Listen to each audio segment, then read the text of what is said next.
Hello everyone. Previous video में हमने discuss किया था रीड डायोड। साथ ही हमने उसके फिजिकल डिस्क्रिप्शन और हमने एवेलांच मल्टीप्लिकेशन प्रोसेस के बारे में डिस्कस किया था। आज के इस वीडियो में मैं बात कर रही हूँ career current I not T and external current I E T for a read diode. देखिए, जैसा कि हमने प्रीवियस वीडियो में बताया था कि रीड डायोड को हम एक माइक्रोवेव रेजोनेंट कैविटी पर या सर्किट पर हम इसको माउंट करते हैं।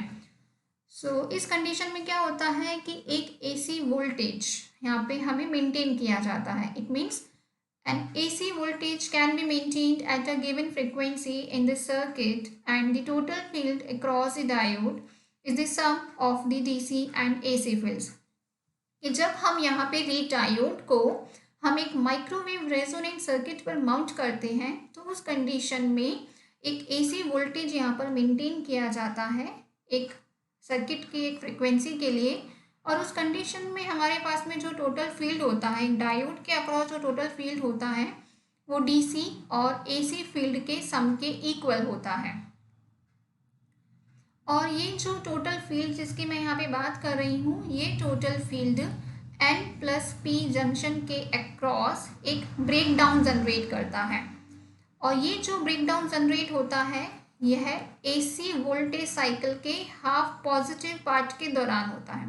देखिए, जब हमने प्रीवियस वीडियो में रीड डायोड को स्टडी किया था तो हमने बताया था कि हम N प्लस पी आई और P प्लस स्ट्रक्चर के अक्रॉस डीसी वोल्टेज अप्लाई करते हैं। ये हमने प्रीवियस वीडियो में डिस्कस यहाँ तक हमने कर लिया था। बट जब हम इस रीड डायोड को एक माइक्रोवेव रेजोनेंट सर्किट पर माउंट करते हैं तो उस कंडीशन में क्या होता है कि माइक्रोवेव रेजोनेंट सर्किट में एक एसी सिग्नल होता है। तो इस कंडीशन में यहाँ पर हमारे पास में अब जो टोटल फील्ड होगा वो दो फील्ड्स के कारण होगा, एक होगा एसी फील्ड और दूसरा होगा डीसी फील्ड। और ये जो हमारे पास में अब जो ये टोटल फील्ड हमें यहाँ मिल रहा है मीन्स एसी फील्ड और डीसी फील्ड इन दोनों का जो सम हमें यहाँ मिल रहा है इस टोटल फील्ड के कारण N प्लस पी जंक्शन के अक्रॉस एक ब्रेक डाउन होता है। मीन्स जैसा कि हमने बताया था N प्लस पी जंक्शन और एक होता है आई पी प्लस जंक्शन। तो N प्लस पी जंक्शन के अक्रॉस जो ब्रेक डाउन होता है वो ब्रेक डाउन एसी सिग्नल जो हम यहाँ देख रहे थे उस एसी वोल्टेज के पॉजिटिव हाफ साइकिल के दौरान होता है। और यदि डीसी वोल्टेज की वैल्यू एक पर्टिकुलर ब्रेकडाउन वोल्टेज की वैल्यू से ज़्यादा है तो मीन्स हमारे पास में दो कंडीशन होगी। पहली कंडीशन तो ये होगी कि जो हम यहाँ पे वोल्टेज अप्लाई कर रहे हैं जो डीसी वोल्टेज हम यहाँ अप्लाई कर रहे हैं उसकी वैल्यू ब्रेकडाउन वोल्टेज से ज़्यादा हो, फर्स्ट कंडीशन। और सेकेंड कंडीशन कि इस कंडीशन में N प्लस पी जंक्शन के अक्रॉस ब्रेकडाउन प्रोसेस होगा और ये ब्रेकडाउन प्रोसेस होगा एसी वोल्टेज के पॉजिटिव हाफ साइकिल के दौरान। और उस कंडीशन में यहाँ पर एक कैरियर करंट जनरेट होती है। अब क्योंकि हमने N plus P I P plus junction की बात कर रहे थे तो हमने कहा था यहाँ पे होल चार्ज कैरियर्स होंगे तो इसीलिए हम यहाँ पे इस कैरियर करंट को होल करंट भी कह सकते हैं। सो कैरियर करंट और hole current can be referred here. और जिसको हम यहाँ पे कैरियर करंट और होल करंट को हम यहाँ रिप्रेजेंट कर रहे हैं I not t which is a function of the time t and this I not t is generated at the N plus P junction. और ये करंट जो कि N प्लस पी जंक्शन के अक्रॉस जनरेट होती है ये एवेलांच multiplication process के द्वारा होती है और ये करंट एक्सपोनेंशियली टाइम के साथ में इंक्रीज होती है जबकि जो फील्ड है जो इलेक्ट्रिक फील्ड है उसकी वैल्यू एक पर्टिकुलर क्रिटिकल वैल्यू से ज़्यादा हो। तो ये तो अभी हमने बात करी है एसी सिग्नल के पॉजिटिव साइकिल के लिए। वहीं दूसरी ओर जब हम बात करते हैं नेगेटिव हाफ साइकिल की तो नेगेटिव हाफ साइकिल की मैं बात करूं और दूसरा मैं कहूं कि यदि वोल्टेज की वैल्यू ब्रेकडाउन वोल्टेज से कम है। अगेन हमारे पास में यहाँ पर दो सिचुएशन है। पहली सिचुएशन जिसकी मैं बात कर रही हूँ that is for the negative half cycle of the AC signal. Means हमारे पास में जब एसी सिग्नल का नेगेटिव हाफ साइकिल है एंड सेकेंड जब डीसी वोल्टेज की वैल्यू ब्रेकडाउन वोल्टेज से कम है और we can say the field is below the breakdown voltage.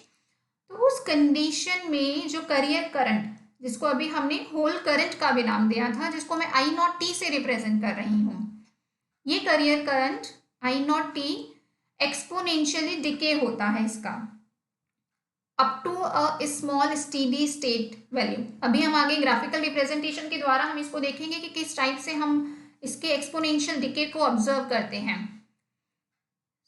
अभी हम जो यहाँ पे करियर करंट और होल करंट आई नॉट की बात कर रहे थे, this is the current at the junction only. ये करंट हमें जो मिल रहा है ये केवल N+P जंक्शन पे मिल रहा है, और ये करंट हमें एक पल्स के फॉर्मेट में मिलता है। It means this current is in the form of a pulse which is of very short duration which can be explain by figure 3D। अभी हम आगे इसको देखेंगे।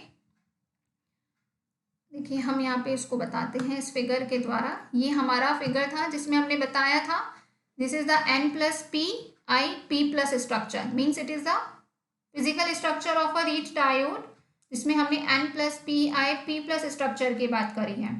और इन दोनों यानी कि N+P जंक्शन और IP+ जंक्शन, इन दोनों जंक्शंस के बीच में एक स्पेस चार्ज रीजन जनरेट होता है। अब हमने कहा था कि ये जो डायोड होता है ये रिवर्स बाइसिंग में होता है, तो हमने यहाँ पे रिवर्स बाइसिंग लगाई इसकी, N+ के अक्रॉस पॉजिटिव वोल्टेज और P+ के अक्रॉस नेगेटिव वोल्टेज। अब हमने कहा कि हमने इसको एक रेजोनेंट सर्किट पर माउंट कर दिया, तो वहाँ पे हमारे पास में AC सिग्नल भी आ गया। तो अब हम यहाँ पे दोनों का कॉम्बिनेशन देखेंगे। इट मीन्स VAC भी है और VDC भी है। तो हमने पहली कंडीशन ये बताई थी कि जब हमारा VAC यानी AC सिग्नल का पॉजिटिव हाफ साइकिल हो, साथ ही VDC की वैल्यू ब्रेकडाउन वोल्टेज से ज़्यादा होती है, तो उस कंडीशन में हमारी जो करंट है वो एक्सपोनेंशियली ग्रो अप होती है। दूसरी कंडीशन हमने बताई थी कि जब VAC मीन्स VAC के नेगेटिव हाफ साइकिल की हम बात करते हैं, तो उस कंडीशन में VDC की वैल्यू ब्रेकडाउन वोल्टेज से अगर कम होती है तो hole current means carrier current I0t exponentially decay होता है and it decay occurs up to a very steady state value.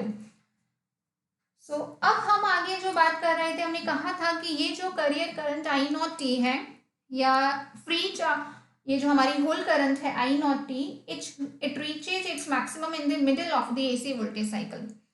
कि हमारी I0t की हमें मैक्सिमम वैल्यू कब मिलती है, तो इसका आंसर ये है कि हमें इसकी मैक्सिमम वैल्यू तब मिलती है जब AC वोल्टेज साइकिल अपने मिडिल में होता है। मीन्स अभी हम देखेंगे, या फिर हम ये बोले और at the 1/4 of a cycle later then the voltage.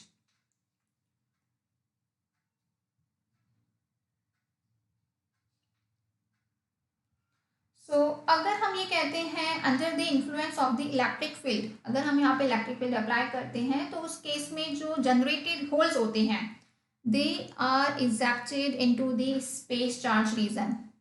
ये हमारा स्पेस चार्ज रीजन है। So the holes which are generated here are ejected to this space charge region towards the negative terminal. अब क्योंकि हमारे ये जो इंजेक्टेड होल है ये इस ड्रिफ्ट स्पेस को ट्रैवर्स कर रहे हैं, so they will induce a current. So hole के इस ड्रिफ्टिंग प्रोसेस के कारण जो यहाँ पे करंट जनरेट होती है उसको हम नाम देते हैं एक्सटर्नल करंट, जिसको हम कहते हैं IET, और जिसको अभी हम यहाँ पे फिगर में आगे हम फर्दर प्लॉट करेंगे। ये हमारा सेकेंड फिगर, जिसको हम यहाँ देख सकते हैं फिगर नंबर 3B में, जिसमें हमने यहाँ पे सेकेंड फिगर में फील्ड डिस्ट्रीब्यूशन को हमने यहाँ पर रिप्रेजेंट किया है। ये हमारा जंक्शन है, N+P के अक्रॉस हमारा फील्ड मैक्सिमम है, then it is going to decay to a constant value and for at the IP+ junction it is this value exhibiting this value. अब हमने कहा था कि हम यहाँ पे AC वोल्टेज भी अप्लाई करेंगे, तो ये हमारा AC वोल्टेज हो गया, ये हमारा पॉजिटिव हाफ साइकिल हो गया और ये हमारा नेगेटिव हाफ साइकिल हो गया। तो जब अभी हमने कहा था कि जब हम पॉजिटिव हाफ साइकिल की बात कर रहे हैं तो ये ग्रो अप होता है, तो देखिए ये हमारा ग्रो अप हो रहा है। और जब हम बात करते हैं नेगेटिव हाफ साइकिल की, तो नेगेटिव हाफ साइकिल में इसका हमें डिके देखने को मिल रहा है। तो हम यहाँ पे देख सकते हैं कि स्टेडी स्टेट वैल्यू के साथ में हमें यहाँ पे डिके देखने को मिलता है। फर्दर हम इसको यहाँ पे और हम देख सकते हैं होल करंट या career current I not T और एक्सटर्नल करंट के लिए। सो देखिए ये रहा हमारा पॉजिटिव हाफ साइकिल। तो पॉजिटिव हाफ साइकिल में देखिए हमारा एक्सपोनेंशियली ये इंक्रीमेंट हो रहा है आई नॉट में। और जब हम बात कर रहे हैं नेगेटिव हाफ साइकिल की, तो ये हमारा नेगेटिव हाफ साइकिल में देख सकते हैं ये हमारा एक्सपोनेंशियली डिके है। सो इस फिगर में हमने रिप्रेजेंट किया है करियर करंट और होल करंट के वेरिएशन को टाइम पीरियड के साथ में। सिमिलरली अभी हमने यहाँ पे एक नई करंट और इंट्रोड्यूस की थी and that was termed as the external current. और ये एक्सटर्नल करंट जनरेट हो रही थी होल्स के ड्रिफ्टिंग प्रोसेस के कारण। तो हमने यहाँ पे जो हम यहाँ पे देख सकते हैं, this is the highlighted part is showing the variation of this external current IET and this is for the TD। तो इस प्रकार से हमने इस फिगर में फील्ड, वोल्टेज और करंट को एक रीड डायोड के लिए हमने रिप्रेजेंट किया है। So when the holes are generated at the N plus P junction and they drift toward the space charge region, they causes a reduction of the field। और उसका जो हमें इलेक्ट्रिक फील्ड में हमें जो रिडक्शन देखने को मिला था, यहाँ पे हम देख सकते हैं ये हमें इलेक्ट्रिक फील्ड में जो रिडक्शन देखने को मिला है, ये रिडक्शन हम पॉइजन इक्वेशन के अकॉर्डिंग हम इसको रिलेट कर सकते हैं एंड DE/dx, यानी कि इलेक्ट्रिक फील्ड में हम यहाँ पर जो वेरिएशन देख रहे हैं। So that variation in the electric field is written here is in the form of the DE/dx which is equal to the minus rho upon epsilon s। यहाँ पर जो rho है that is the volume charge density and epsilon s is the semiconductor permittivity। अब क्योंकि holes की जो drift velocity है space charge reason में that is constant, और जो इंड्यूस्ड करंट है एक्सटर्नल सर्किट में जिसको हम IET से हम रिप्रेजेंट कर रहे हैं, जिसको हमने एक्सटर्नल करंट का भी नाम दिया था, हम उसको सिंपली रिप्रेजेंट करते हैं IET which is equal to the Q divided by the tau, और टॉ की वैल्यू होगी L/VD। So this induced current IET in the external circuit will be given by VDQ divided by L, where Q is the total charge of the moving holes, VD is the hole drift velocity and capital L is the length of the drift I region। So यहाँ पे हम ये देख सकते हैं कि ये जो इंड्यूस्ड करंट IE है एक्सटर्नल सर्किट में that is just equal to the average current in the space charge region. और जब हम सडनली यहाँ पे I0 यानी कि होल करंट की पल्स को हम देखते हैं, तो उस कंडीशन में N+P के अक्रॉस हम देखते हैं तो एक constant current IET external circuit में फ्लो होना स्टार्ट हो जाती है, और ये एक टाइम पीरियड T तक कंटिन्यू फ्लो होती है जब तक कि ये होल्स जो है वो स्पेस चार्ज रीजन में मूव करते हैं। सो हम ऑन एन एवरेज ये कह सकते हैं कि ये जो एक्सटर्नल करंट IET है जो कि मूविंग होल्स के कारण फ्लो हो रही है, it is delayed by the τ/2। ये τ/2 टाइम से डिले होती है, या फिर हम ये कह सकते हैं 90 degree relative to the pulsed carrier current I0 generated at the N+P junction. अब क्योंकि हमने यहाँ पर यह कहा है कि ये जो I0T है ये साइकिल के 1/4 साइकिल से डिले होती है, या फिर हम ये बोलते हैं कि AC वोल्टेज के 90 डिग्री रिलेटिव होती है। सो उस कंडीशन में जो एक्सटर्नल करंट IET है वो 180 degree relative to the voltage से डिले हो जाती है। यहाँ पे अभी हमने देखो पहले तो अभी हमने बताया था एक्सटर्नल करंट IET के लिए हमने बताया था उसमें क्या वेरिएशन रहता है, दूसरा हमने बताया I0 that is the career current और होल करंट। ये जो होती है ये करंट AC वोल्टेज से 90 डिग्री डिले होता है, या फिर हम ये बोलते हैं साइकिल के 1/4 पार्ट से डिले रहता है। सो इस कंडीशन में हमारी जो कैविटी होती है वो रेजोनेंट फ्रीक्वेंसी से ट्यून होनी चाहिए। सो उस ट्यूनिंग प्रोसेस के लिए हम कहते हैं that 2πf should be equal to the pi divided by tau, और फ्रीक्वेंसी f को हम लिखते हैं 1 डिवाइडेड बाई 2 टॉ, और it is equal to the VD divided by 12। अब क्योंकि हम यहाँ पर जो AC वोल्टेज अप्लाई कर रहे हैं और जो एक्सटर्नल करंट IET जनरेट हो रही है वो दोनों एक दूसरे से 180 डिग्री आउट ऑफ फेज है। तो इस कंडीशन में नेगेटिव कंडक्टेंस यहाँ पे जनरेट होता है, और इस रीड डायोड को हम माइक्रोवेव ऑसिलेशन और एम्प्लीफिकेशन प्रोसेस के लिए यूज़ में लेते हैं।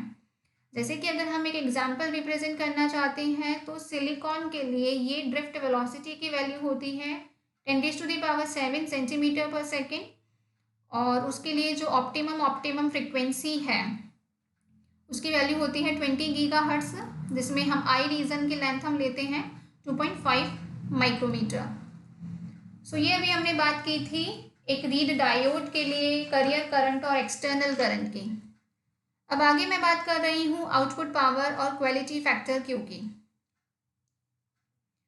देखिए, जो हमारा एक्सटर्नल करंट IET मिल रहा है यह है एक पॉजिटिव AC वोल्टेज के पॉजिटिव हाफ साइकिल के दौरान हमें एक स्क्वायर वेव की फॉर्म अप्रोच करता है, और यह नेगेटिव हाफ साइकिल के दौरान ऑलमोस्ट कांस्टेंट रहता है। So the direct current ID which is supplied by the DC biased voltage is the average external current or the conductive current, और ये जो होता है ये IET के वेरिएशन के एम्पलीट्यूड को फॉलो करता है जो कि ऑलमोस्ट इक्वल होता है ID के। सो अगर हम यहाँ पे जो AC वोल्टेज अप्लाई कर रहे हैं उसका एम्पलीट्यूड है VA, तो उस कंडीशन में हमारा जो पावर डिलीवर्ड होगा P, उसकी वैल्यू होगी 0.707 VA into the ID what per unit area. साथ ही अगर हमें यहाँ पे सर्किट के क्वालिटी फैक्टर को डिफाइन करना होगा तो then it will be defined as Q which is the omega into the maximum energy store divided by the average dissipated power. अब क्योंकि जो ये रीड डायोड है ये AC एनर्जी को सप्लाई करता है, तो इसके लिए हम ये कहते हैं कि इसका एक नेगेटिव Q होता है in contrast to the positive Q of the cavity. Means cavity के पॉजिटिव Q के रिस्पेक्ट में रीड डायोड का एक नेगेटिव Q फैक्टर एग्जिस्ट करता है। अगर हम एक स्टेबल ऑपरेटिंग पॉइंट की बात करते हैं तो उस कंडीशन में इसका नेगेटिव Q यानी डायोड का नेगेटिव Q जो होता है वो कैविटी सर्किट के पॉजिटिव Q के इक्वल होता है। और यदि AC वोल्टेज के एम्पलीट्यूड की वैल्यू इंक्रीज होती है तो उस कंडीशन में ऑसिलेटर की जो एनर्जी स्टोर की गई है वो फास्ट इंक्रीज होती है then the energy which is delivered per cycle.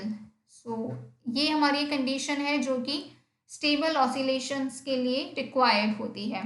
इस प्रकार से हमने इस वीडियो में हमने रीड डायोड के लिए आउटपुट पावर और क्वालिटी फैक्टर को डिस्कस किया है, और साथ ही हमने डिस्कस किया है कि सस्टेन्ड ऑसिलेशन की कंडीशन को। Thank you so much.